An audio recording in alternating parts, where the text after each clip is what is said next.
Okay, so morning everyone. Welcome to the coffee chat. I think we only have one visitor today, so just for that particular person.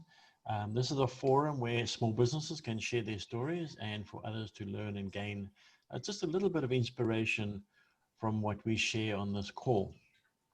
Now, today's chat is about solving a small business problem. So we're going to chat to someone from a company called Shelz, and I'll go into a little bit of detail just now. We're going to ask Michelle a few questions and ask her to share with us a little bit about her business and her challenges, and then we'll open up for questions and answers, and then see if we can wrap up with a little bit of advice and see if we can actually help Michelle. So today is all about Shelz, your virtual assistants, and I'm going to introduce Michelle Jordaan. And Michelle is one of those people who is, she's one of these behind the scenes person, make sure that everything runs smoothly while you focus on your own core operations. Michelle's got about 7 years experience and 2 years legal secretary experience. So you must have hair on your teeth being the legal secretary. Michelle's one of those people who picks up things very quickly. And she found that there are many businesses that have all one thing in common, and is that they always have too much work and way too little staff. And seeing and hearing how companies have to struggle because they simply cannot afford to do so, or do not want to hire other people, she realized that this is actually her purpose in life. And she wants to help business owners and their businesses and their employees. So she proceeded to start a business where she can provide companies with the office support that they require at affordable rates. So welcome, Michelle. Thank you so much. Morning, everyone. Hi, Michelle. Good morning. Okay, so Michelle, we're going to go through the same questions I spoke to you early on about. So I think just to give everybody else a little bit of background, can you just please describe your business? Okay, so basically we offer administration services or remote administration services to businesses that have a little too much work but don't necessarily need to or want to hire another full-time employee. So we just take maybe 1 or 2 tasks off of your hand so that your current staff can focus on the core responsibilities. Okay. All right, so that's it. Yeah, that's interesting. All right, so my next question to you then is, come on. There we go. How long have you actually been in business? We officially opened in August of last year. So that's about 7, 8 months. It was mid-August. Wow, Yeah, right in the middle of a hard lockdown. Yeah, I'm a lockdown baby. Okay, so how did your business start? So during lockdown, while I was working for the previous company I was working for, I was working from home. A few things happened that made me realize that, you know, I'm at a dead end and that I need to do more. So something just clicked, and I thought to myself that I have the skills. Why not offer admin services to businesses that may need some support? Because I knew for a fact, still know for a fact that from experience that there are many businesses that have too much work and too little staff. You know, staff leave or get fired and they don't get replaced. Sometimes the work just gets too much. And as I mentioned, the businesses can't afford to hire another full-time employee. So yeah, I always wanted to own my own business, but never knew what. So I thought of this, doing the administration, and then I did some research and I came across virtual assistants, which I before then never heard of.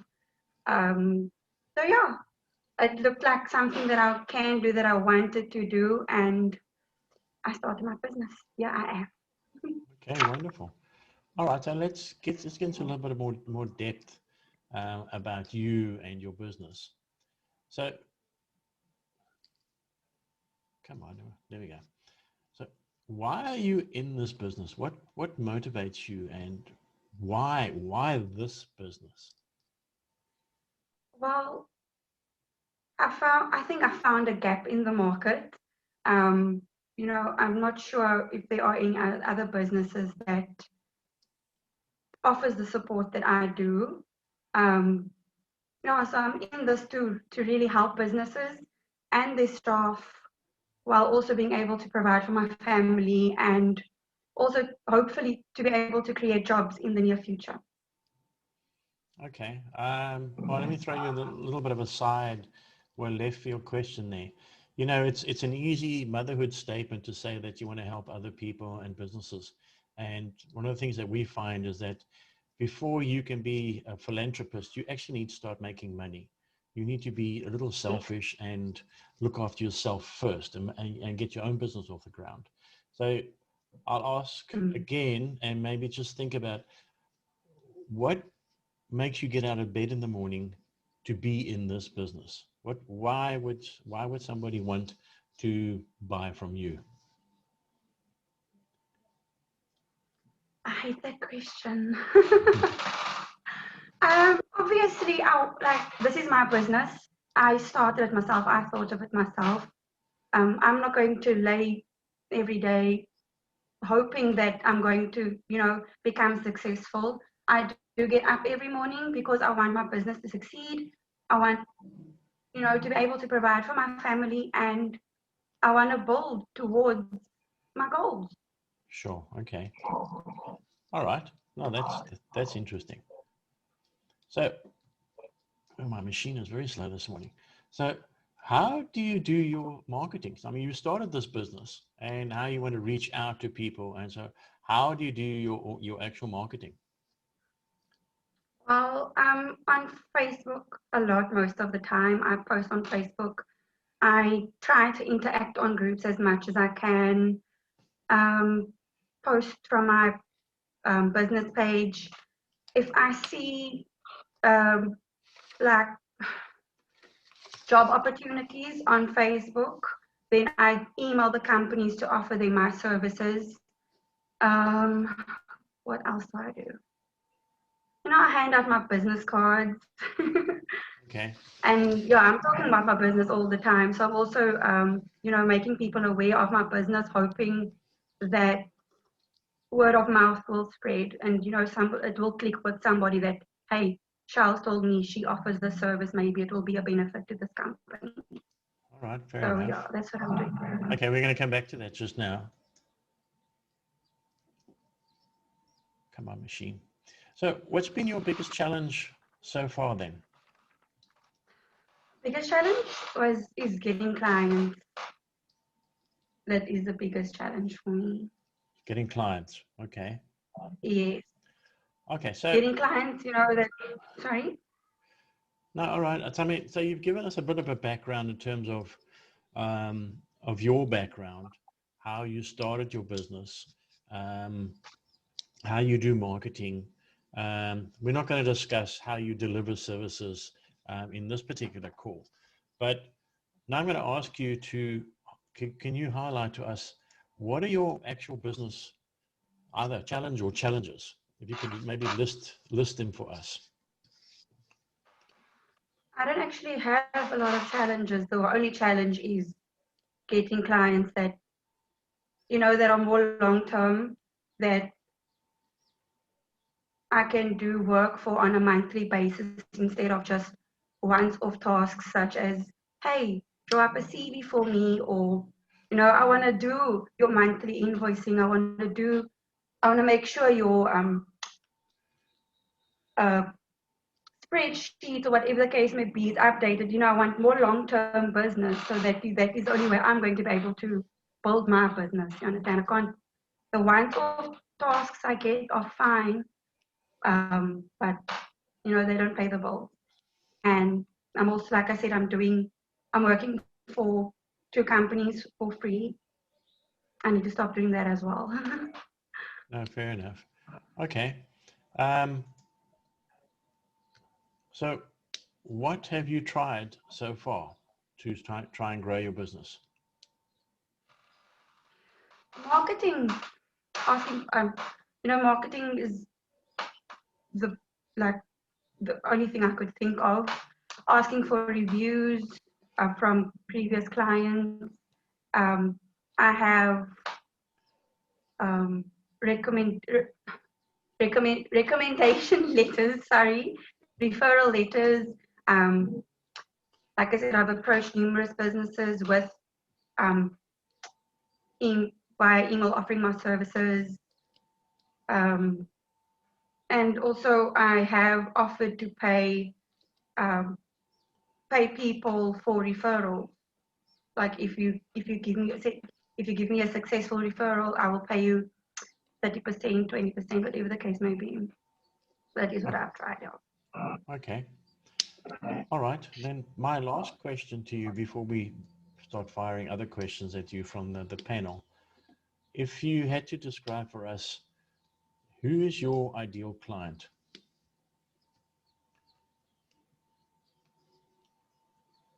Uh, Seeing that I come from a legal background, I would say obviously my go-to client, or not my go-to client, but the ideal client, because I know what's going on there, would be a law firm, a civil law, and also construction companies, because my fiance has been in the construction business for about 20 years.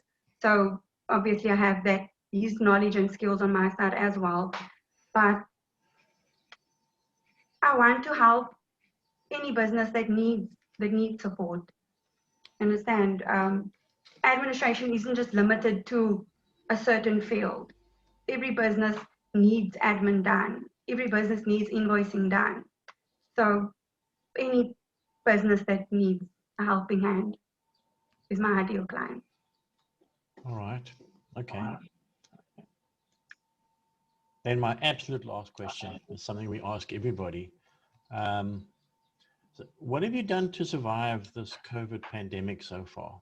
Is anything specific that you've managed to survive on a month-to-month basis? No, I didn't know how to answer this question. But what did I do? In my mind, is it business-wise, or is it personally? Because I was thinking about it business-wise. No, business-wise. Business-wise, I thought of a way to do business without having to come into contact unnecessary. It was by accident, but it still works. No, sure. So how has that worked out for you then? Well, I mean, obviously, there's Zoom. Like, it's not like you don't know the people that you're working for, because you can video call and chat and stuff. So it works out fine.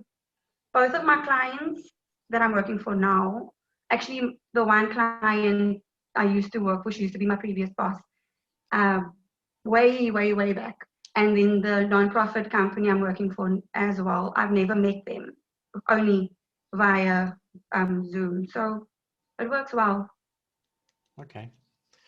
All right. So what we do now is we open it up to everybody to ask questions. I've got a whole bunch of questions, but I know Garth is just dying to climb in and wanting to chat to you. So I'm just going to quickly stop this, the sharing here, so that we can all see each other. There we go. So Garth, go for it. I know you've got 1,000 questions. No, I've actually only got one. Shelz, your morning, it was really great listening to the way you'd sketched your, your business, your thoughts, your vision. Just maybe what I hear as your single biggest challenge is you need to market yourself better, and you need to get other clients on board and paying clients. I don't want to sound paternalistic here or like I've been there, but in these times, to extract money out of people, it's hugely challenging. Your bad debts just run on and on and on, but that's another issue. You said your core skills are in the legal field and potentially construction, and I read in your pre-notes call center.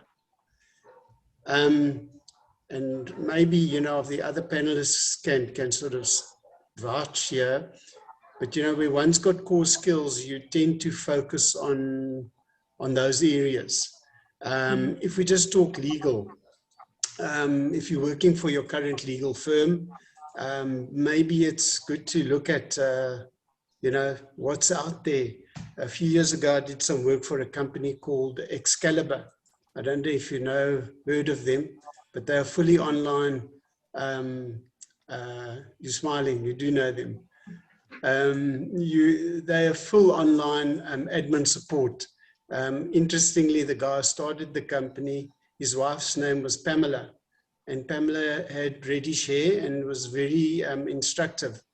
And she became the icon for efficiency. They set up a gamification or virtual platform, and it worked exceptionally well. It was quite intricate if you were non-legal, but I'll just share that that's out there and it's been used by a lot of law firms. I don't know if you're familiar with it, but might be worthwhile just having a look to see what you're up against there.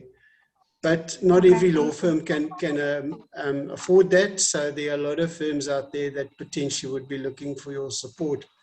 So I would say, you know, just target your field and try and build out, rather than trying to offer your services all over the show and you're not landing clients, you know. So I don't know, it's a bit of advice. I don't know if it's a question, but that's great advice. No, I hear you. Thank you so much for that. Yeah, I think. So I must focus on law firms, you say. yeah, well, your core skills, I think there was call center capability somewhere, that you call center Yeah, but I capable. wanna stray away from that. You know, debit, credit, there's the medical practices that are invoicing clients all the time. There's systems there. It's a nice flow over from the legal side to the medical side. Yeah, you know, just keep it to where the skills are best put into use. It just helps you target. That's really what I'm saying. Yeah. Thank you so much, Bob. Stefan's actually got a question for you. You're on mute, Stefan. Yeah. Thank you, Lee. There we go. Thank you for the opportunity. So I just want to tell you a story to encourage you in what Garth has said.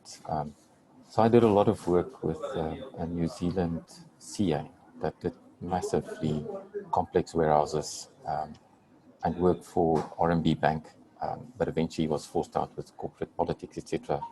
Long stories. His wife, though, was a nurse. He ended up starting a financial services business just for medical people. And he's more than doing well enough. So it is a challenge always in this space when you start something and you know you're capable and competent, and you know you can help people, to find lots of people to help. In real life, it is better to have a very, very specific target market. In the beginning, there is a lot of people are afraid to try an unknown quantity, which in this case is you. But if other people like them have used you, there's more chance that they will also use you. Therefore, just finding one legal firm to do a very specific thing for, even if it's a certain piece of admin you do, like you file for them, or you do this, or you collect, or you just find this, the more specific, or you can go, it's very, but over time, that really works the best. They will then start telling their friends. And if you go to a new legal firm, you can say, I have done this other legal firm. Can I also help you? It starts slowly in the beginning, but it's got that hockey curve where it goes up at the end. And at some point, you can't keep up. So if a CA can be as specific, yeah, no, it does. Just be patient. If a CA with that much skill can be that specific to say, I help medical people with their personal finances and do well enough, there's some problems for legal firms that you can solve. And that is probably the best story or experience I can share with you. It's scary, but over time, you've got the biggest chance, I think, of being successful. Thank you so much, Stephen. Yeah, maybe if I can just add to that there, Michelle. I think what Stefan and Garth are saying is that you have experience as a legal secretary, so you understand how the inner workings of how a law firm actually works. So it'd be quite easy for you to pinpoint and say, what is the biggest, let's say, what are the top 3 challenges that all law firms have? It could be something stupid like how to reduce the paper usage in the law firm because they're forever printing, you know. And then, as Stefan has said, like there are thousands of doctor practices where there's more than one doctor in a practice, and they're always struggling with something. So what is that one thing or 2 things that they always struggle with? And you just target those two or three things, and you expand and get yourself 10 or 20 paying clients, and then the opportunities will start coming in terms of, can you do this? Can you do that? And then you need to be selective in terms of saying, I don't want to do everything for everybody, because then you're just not going to scale.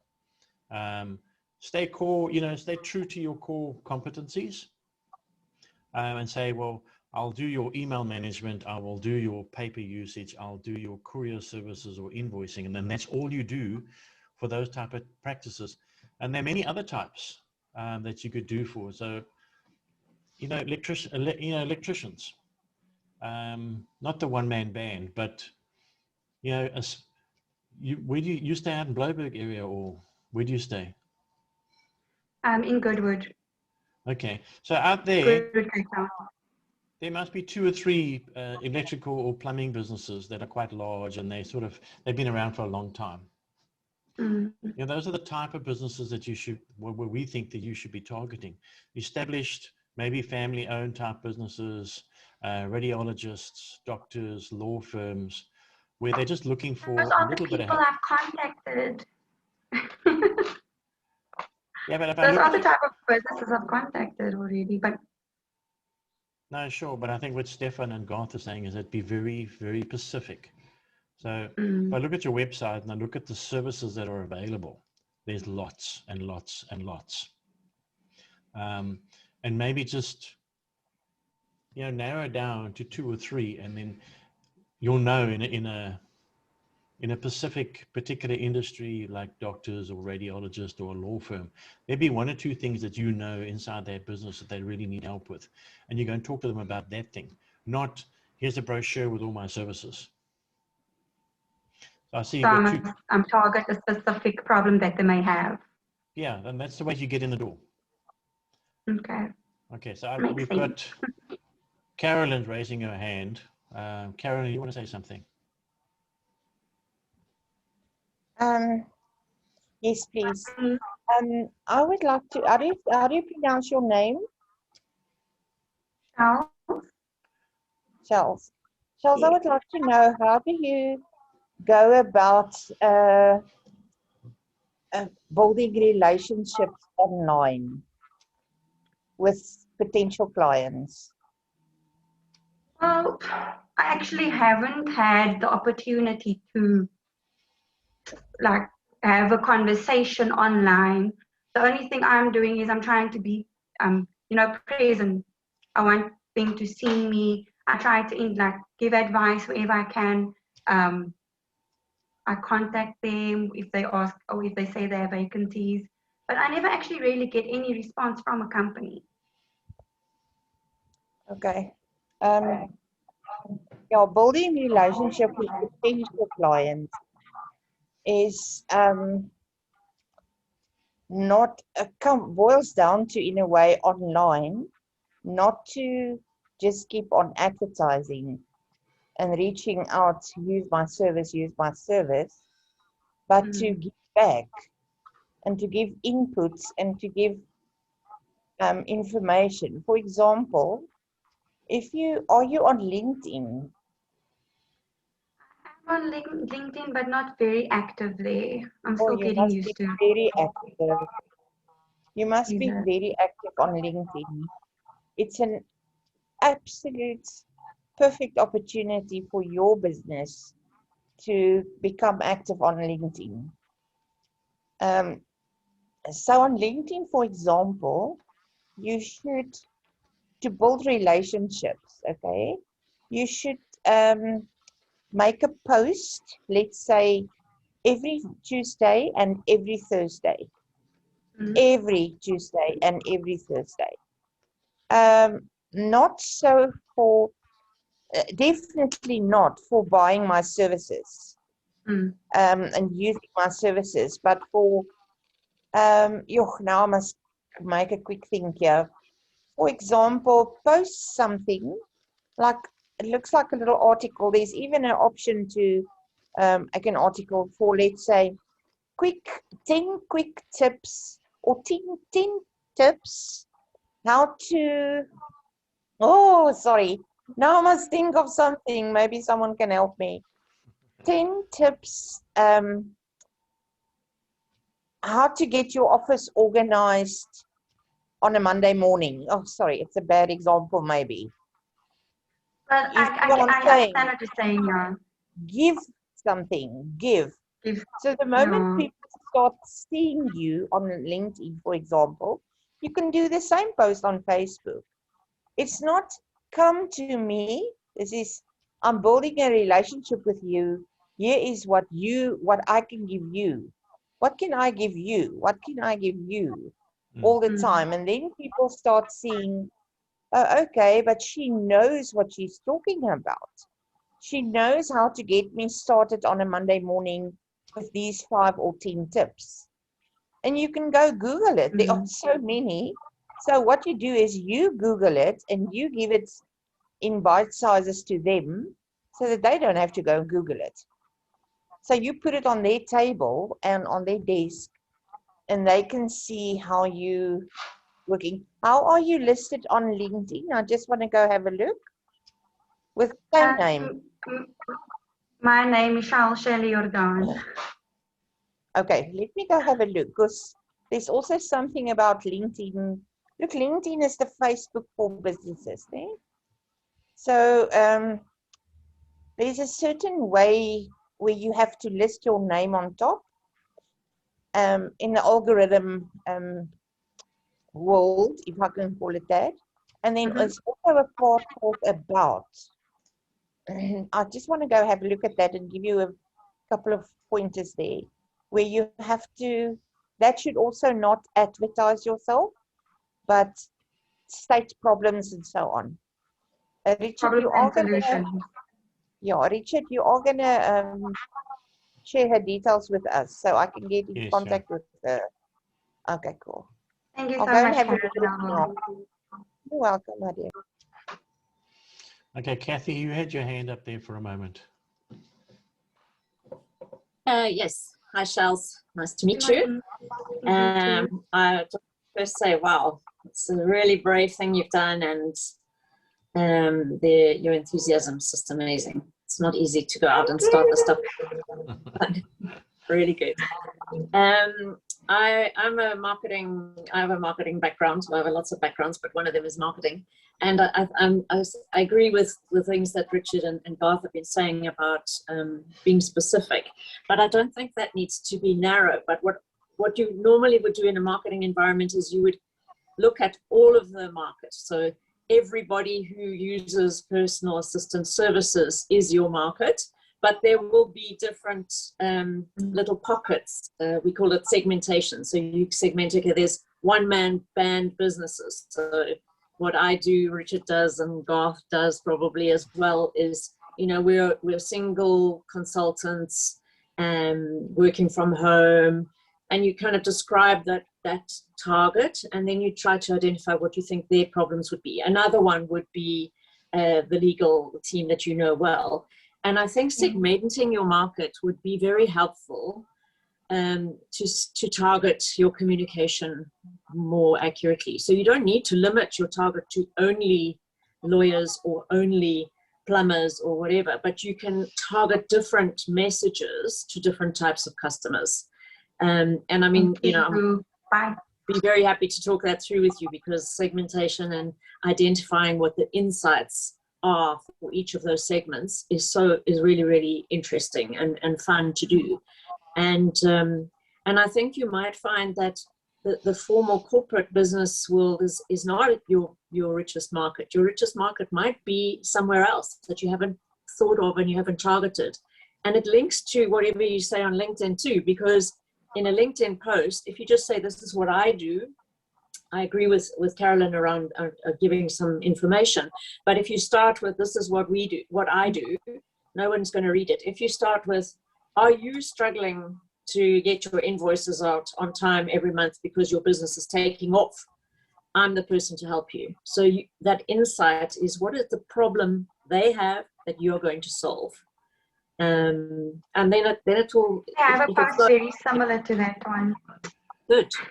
Then you're on top of it already. I haven't seen your post. I've just been looking at your website. But yeah, well done. I really take my hat off to you, because it's fantastic what you're doing, and I think the time for what you're doing is right now. So great work. Thank you so much.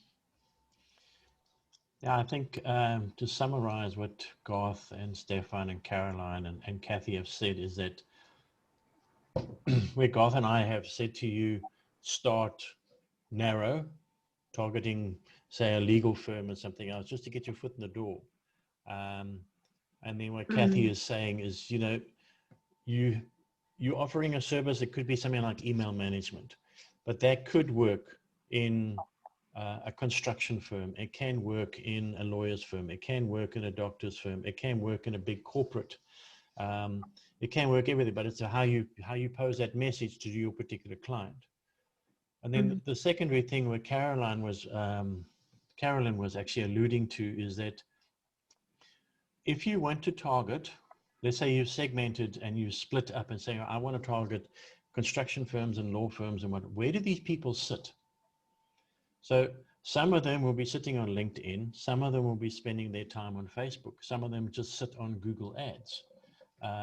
It's about understanding where your target market is actually sitting, and then target your message to those particular people. So I think if we had to summarize the whole call in terms of what your business challenge is to get new clients, is that you have a unique service, there is a demand for it, but you're not matching your message to the people who want your services. And there's no magic formula for doing that. It's a trial and error thing. It's actually an art form. But I stick to start small, learn the ropes, bang your head, get the scars, get some revenue in your core competency. So you know legal firms. So target 2 or 3 legal firms and see how you do. And then start expanding. And then take Kathy's advice in terms of, all right, I know what I'm doing now. I know what the problems are. Maybe the same problem sitting in another industry that you can now target. And where are they sitting? Maybe they're sitting on LinkedIn. And then you pose the message in the right way. Exactly as Kathy and Carolyn have actually said, in terms of maybe you send out something on a Monday morning to say, you know, how to organize your office in the morning. Or Sorry, Richard. Sorry, Richard, never on a Monday. Okay, well, maybe a bad example then. Yeah, Tuesday I also or read whatever. that, not on a Monday, not on a Friday. No, Tuesdays and Thursdays for posts is the best. Sorry. Okay, so but you get the idea, you know, in terms of, Yes.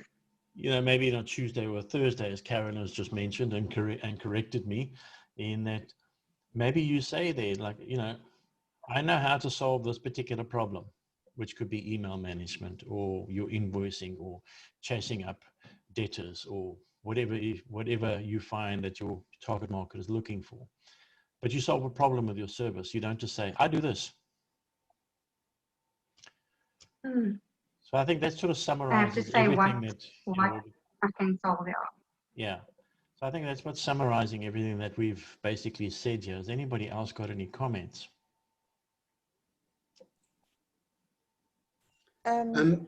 Sorry. No, go for it, Garth. Thanks, Colin. I just wanted to more encourage you, Shelz, and say, having been out there on my own for the last 24 odd years, one of the biggest challenges is in Afrikaans is an expression that says "aanhouer wen," And it's basically the English translation is if you're a Staffordshire Bull Terrier and you take an ankle, you don't let go. So having said that, for every 20 contacts or phone calls or Facebook contact, the community to your Facebook community or your LinkedIn, whatever it is, there's insurance salesmen will tell you there's a 1 in 20 hit rate. They make 20 phone calls, they'll get 2 interested parties and they'll sell 1 policy and then they start all over again. Consulting and outsourced service offering is pretty much the same. So don't get disheartened if you've contacted or been in a particular online community and your response rate is low. Just keep on at it. I've just done a 3.5-year research study on a national platform. I've had over 5,000 people that I've contacted, personal emails. You must know the length of time it's taken, because if you use any of the social media reach mechanisms, it goes to junk mail straight away. So if you want to target a CEO or marketing director or at that level, personalize it. The response rate I got was below 7%. And I was told by leading academics around the country that it's actually very good. So don't be disheartened if your response rates are low. The 2 clients you've got, make them gold, hang on to them. And start adding incrementally. So it's just to encourage you, just hang in, stay out there, use the various marketing mechanisms, on an integrated platform, word of mouth, wherever there's a testimonial you can get that you can use, pop it on your website, which I'm sure you've done. And I apologize, I haven't looked at your website yet, but I will. And yeah, just stay at it. And you'll find with time, you get to that. I always use the expression, all the trains come into the station at the same time. You'll suddenly find there's a surge of requests for proposals and a surge of activity, and you 24/7 for, I don't know, however long, but just keep at it. And that's really what I want to say. Thank you. Okay. Has anybody else got any thoughts to share with Michelle? I have some good news for her. Yeah. I quickly looked at your LinkedIn profile, and with a couple of small changes there, or big changes, you can definitely, how can I put it? No, let me start again. With a couple of small changes there, you can definitely better your profile. Sorry, I'm trying to find better words, but I couldn't. I understand. Thank you so much. I'll be in touch. I'll be in Thank touch you. and help you. You're welcome. Thanks. Okay, I think it's time to wrap up now. So Michelle, this call is recorded and we will post it onto YouTube later on this afternoon. And I send an email to everybody with the link to the YouTube video. And in that email, I will share with everyone your contact details so that they can interface directly with you, or if you've got any specific questions. And I will give you a call a little bit later on once I've finished editing the video, and we can have a chat about some of your challenges. Okay, thank you so much. Thank you everyone for all the advice and your support.